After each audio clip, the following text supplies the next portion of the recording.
I failed very badly in life. One time bankrupt, two time divorcee, three time addict, four time incarcerated. Life is just so annoying. I don't feel this, I will feel the next thing. I will find that I make mistakes along the way, and yeah, that's how my life is now. Just keep on going.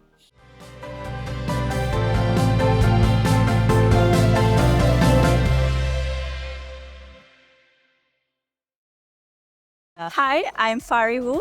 This is Merlion Project, Stories of Resilience.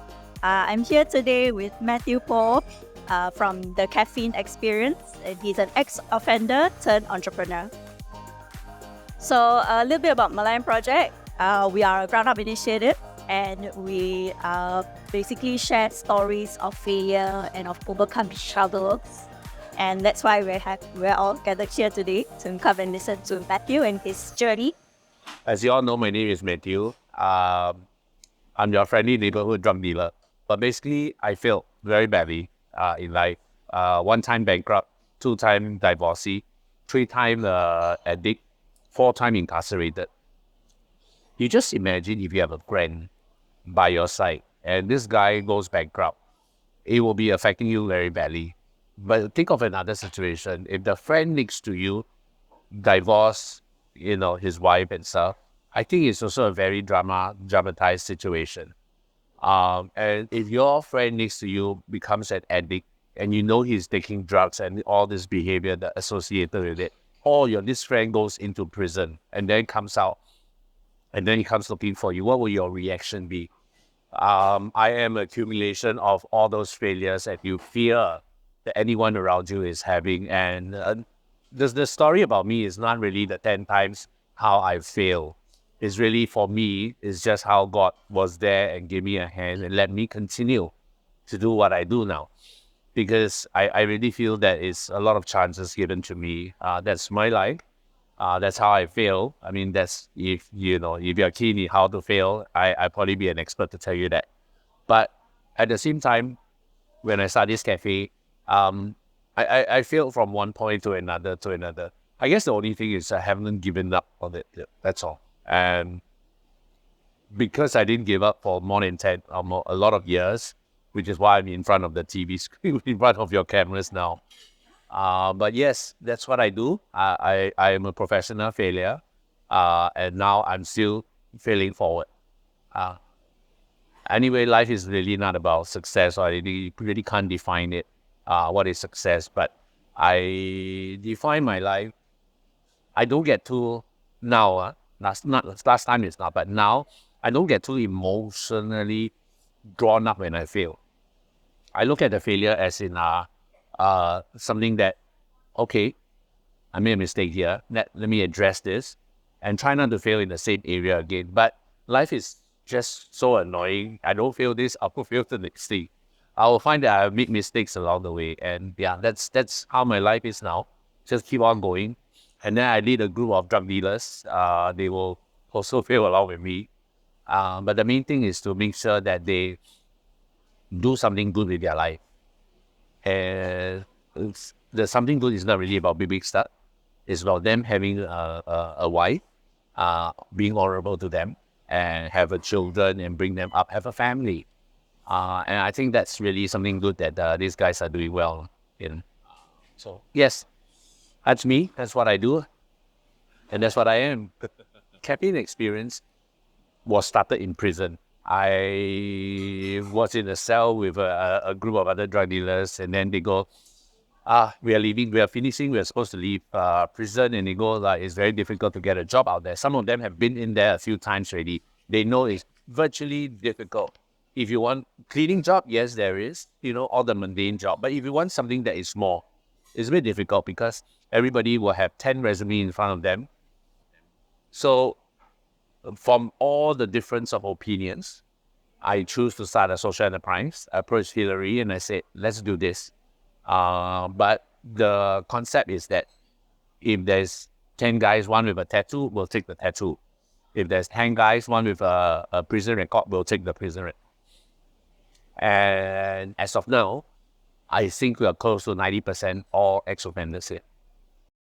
Hilary is my prison officer. He's an awesome guy. But when we first started off, he was very encouraging.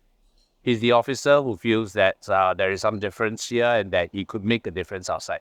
He always tells me in prison, my hands are tied. You cannot help this, you cannot help that.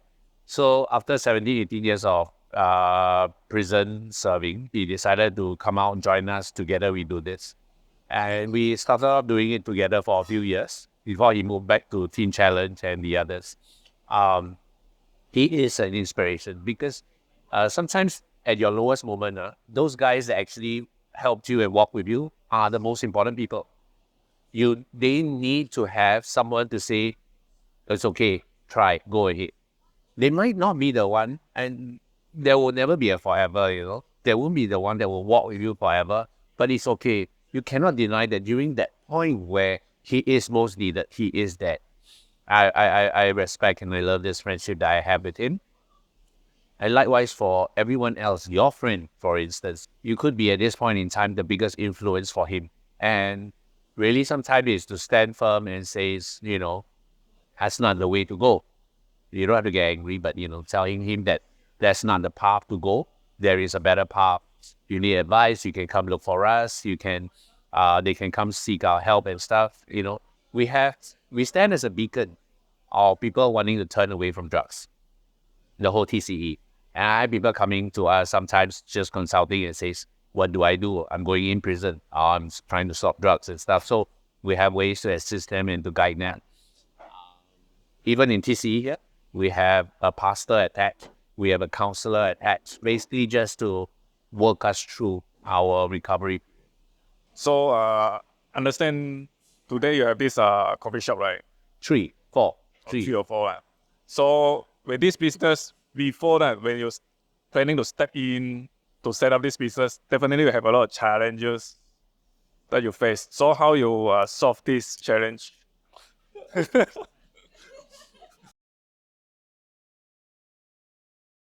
8 years in the making. 8 years in the making. First 3 years, if you want to, 201617, all right? I will only say if you're willing to only tahan with $500 in your pocket for every month as a salary for 3 years, you can try. But you must make sure you have hundreds of thousands to pay into the business and still only draw $500. I started this business 9 months begging and borrowing to start the funds. You got to just imagine I left prison. Forget about $30,000. You just take $300 from someone. People look at you and say, "You want to go buy drugs, is it?" I mean, it's 9 months of pain, embarrassment, You really have to be very thick-skinned. I present the ideas again. 9 months later, somebody agreed to give me $60,000 to invest in that. And then, of course, the rest is history. We just keep failing, and then now we have 3 units. We turn around a mill. But it's a long road from there. Last time, I don't know how to make coffee. Somebody asked me, 2 lattes. I would turn around and say, Andrew, 2 latte, please. I'll get someone to make it. But now, I'm sitting on board of the Singapore Coffee Association. We train baristas under ASEAN Coffee Federation. So we train baristas now. But that's a very long road. If you can suffer not taking into consideration what people say about you, because along the way, people will say, Matthew, you're saving money, you're giving your money to the boonies. You must have objective and motive and stuff. People will say all kinds of things about you. Your job is to ignore all this and continue, because you know what you're doing. You answer to God.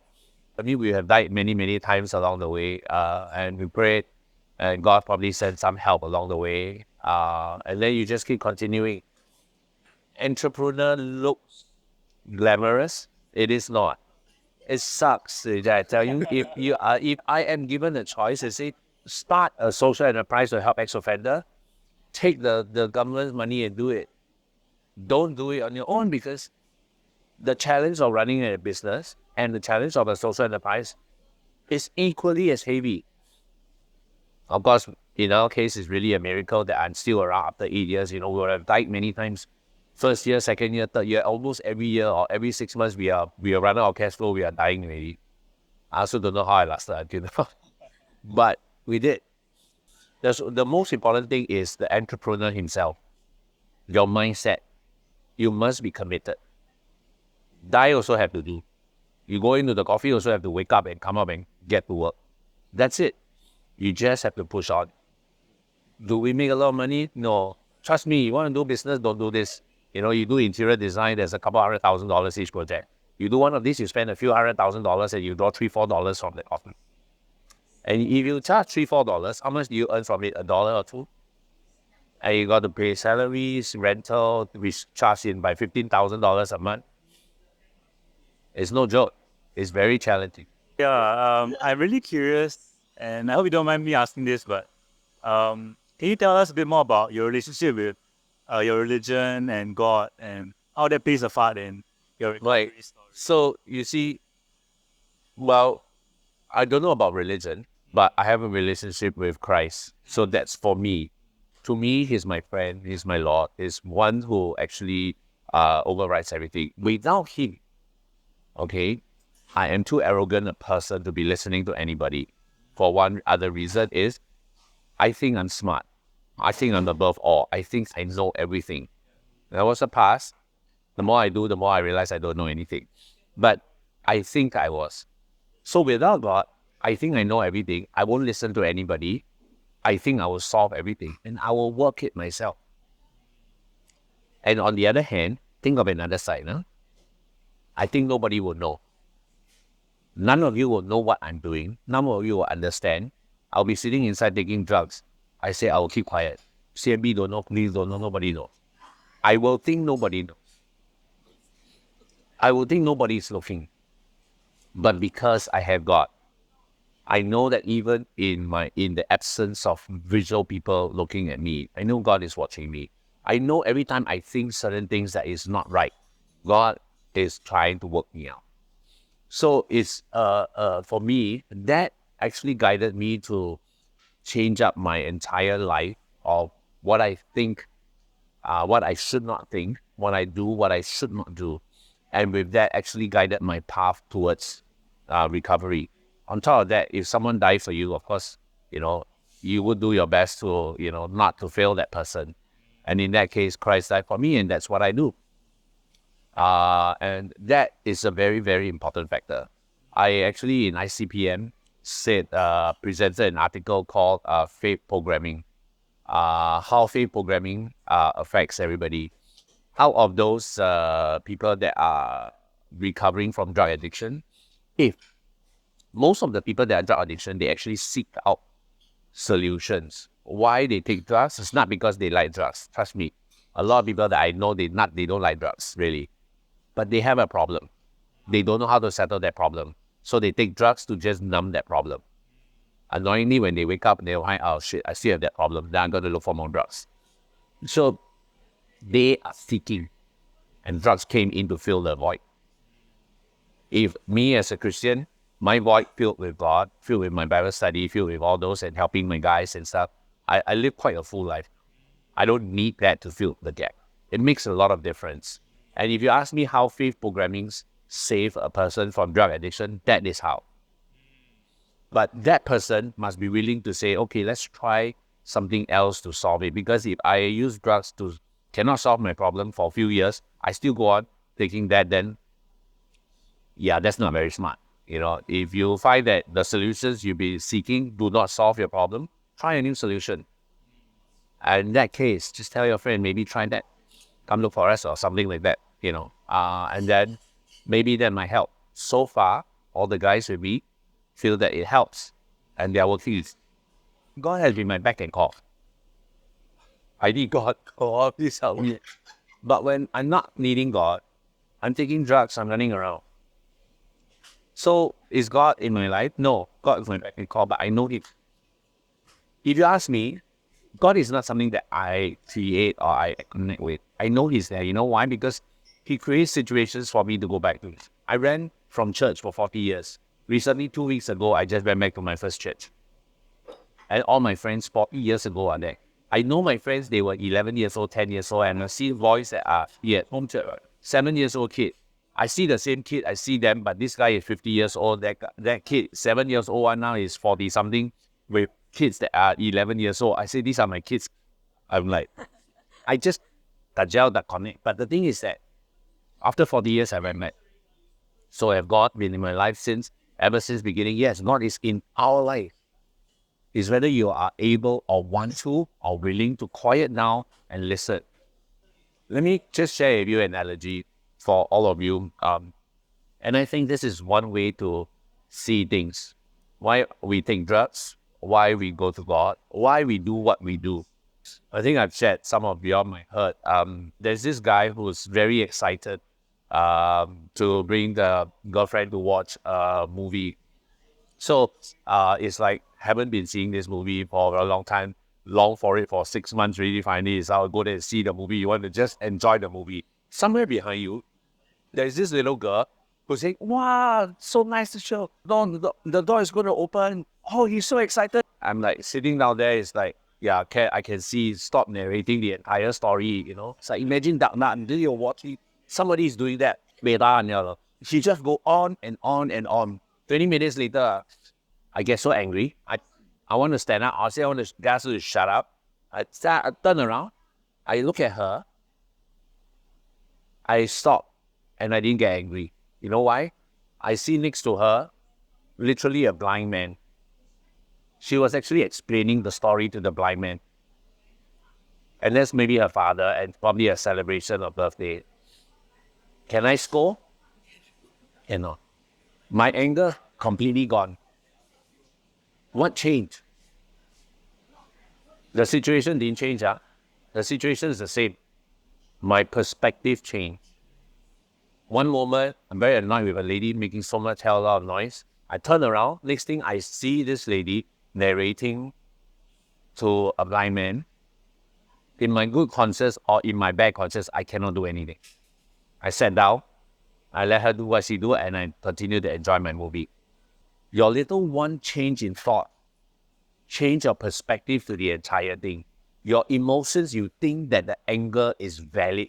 You have the right to be angry at your spouse or your anybody. You have the right to be angry at the situation that is thrown at you. Might not be true. And if you adjust that view a little bit, you might accept the situation and you might be very happy and you are very thankful that somebody is explaining a story to apply. Maybe reading the Bible helps you find a way that you haven't found in the past. And of course, if you want to know more, read the Bible. Interior design is, of course, a good business. I run a team of contractors and designers. I direct and I pitch the job, secure the job, and assign the thing to the people to do, get a project manager to run it, occasionally visit it. Sounds easy, right?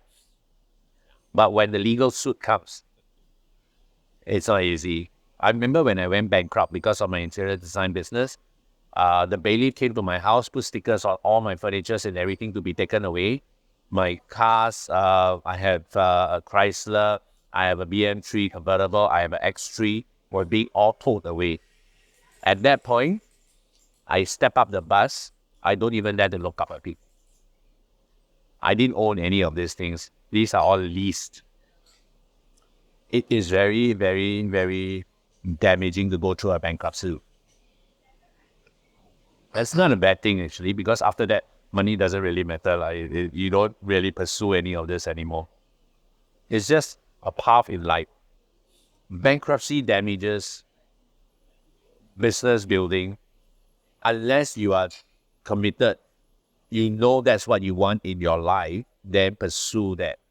But if you just want to earn money in a business and what, maybe that's not even the way to do it. Business is not to earn money. Business is to pursue a career of something that you really want to do, regardless of whether there's money or no money. I think everybody misunderstood what entrepreneurship. Entrepreneurship is to build something. There's nothing to do with the earning of the income. If you want to earn income, that's not the way to go. Once you have the main concept of building something with every entrepreneurship, and if you are successful with it, maybe the money will come along the way. But if you focus on the money, you won't get far. For all my guys who actually been in prison many times and stuff, I always tell them, if this time is not the time, maybe the next round. So I always didn't want to give up on them, because even if they fail now, there's likelihood that they won't fail the next time. And even if they fail the next time, the likelihood they won't fail the time after. But I always tell people, I say, don't give up, I didn't give up on this. Don't give up on being a professional prison stayer. I always tell them. Because I think staying in prison is not the issue. That is just a place where you go to recover. The issue is with the person's brain, inside him. What he chooses, what he decides when the shit hits the fence. That's important. When the shit hits the fence, you go lost. That's your decision. That's your fault, your training. When the shit hits the fence, you panic, you want to go take drugs. That's also your choice. When something hits you, you want to avoid and you want to run away. That's also a choice.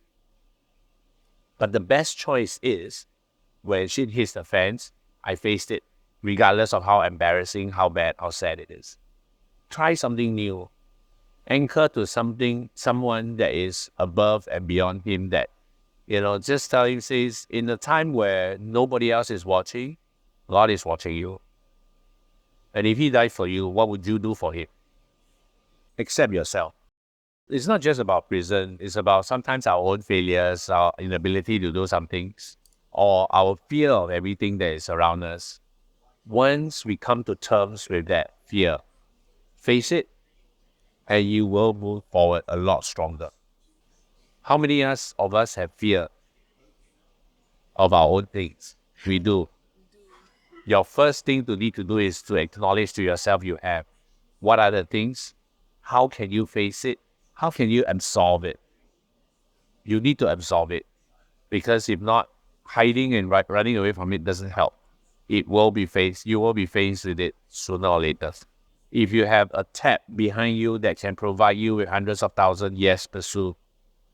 If you do not have the funds, maybe you can try another alternative to get enough funds before you try.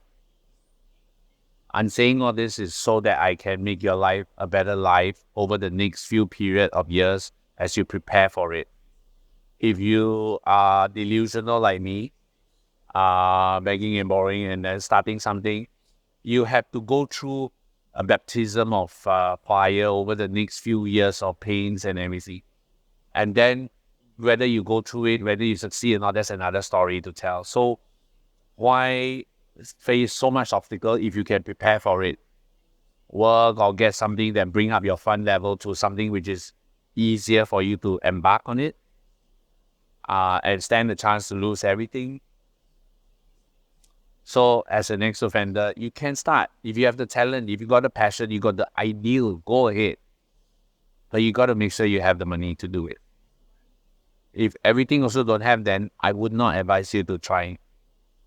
If you don't have money, if you don't have the passion for something, then don't. If you only think that maybe I'm the entrepreneur because I feel like I'm nice to be a boss, or I want to earn money from being there, then maybe those will get you more trouble later.